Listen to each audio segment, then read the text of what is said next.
Hi guys, it's me. I am the Damlan Vlog. So, nag-vlog naman tayo kasi magsalita tayo kasi walang tao. Ako lang mag-isa. Pumunta sila sa nag-dinner sila sa sa La Paz at saka yung kasama ko kinuha niya yung bata. So guys, ang aking i-share ngayon is sa mga may sulat ako dito. Akala niyo lang wala. Sa mga ex-abroad at first-timer, kung may testa pa ba o wala na. So guys, may nagtanong ako sa kaibigan ko at saka narood ako sa isang vlog, no, about sa tisda na yan. No, sa mga unahin ko muna yung first timer. So kung first timer ka talaga, ako noon ng first timer ako talaga, may tisda talaga yun. May tisda at saka owa at saka ano pagtawag diyan, ang medical. Yan ang aking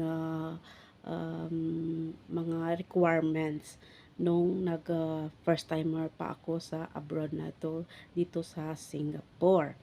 So guys, ang aking sa mga kuha naman sa may ex abroad ka talaga guys, wala na talagang walang TESDA guys na kuan pag magpunta ka dito sa Singapore kasi before ako nag-content dito, nag-share dito, sinishare ko muna kung may kuan, kung may TESDA pa ba. Sabi ng kaibigan ko, wala na pong TESDA pag ex-abroad po.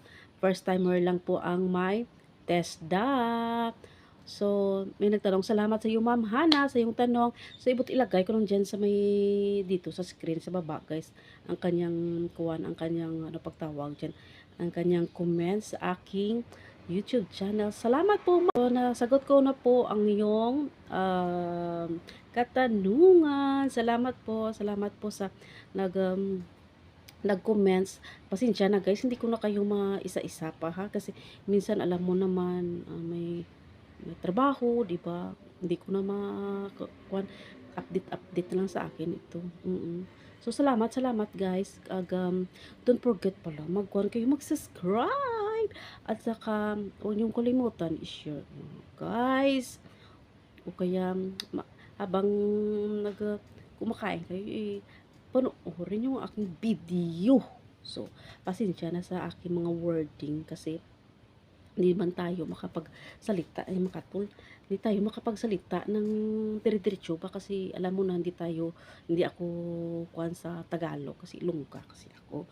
So I try my best mag-Tagalog kasi may mga kaibigan tayong mga Tagalog, diba? So yan lang guys, God bless everyone at ingat-ingat po tayong lahat. Bye bye.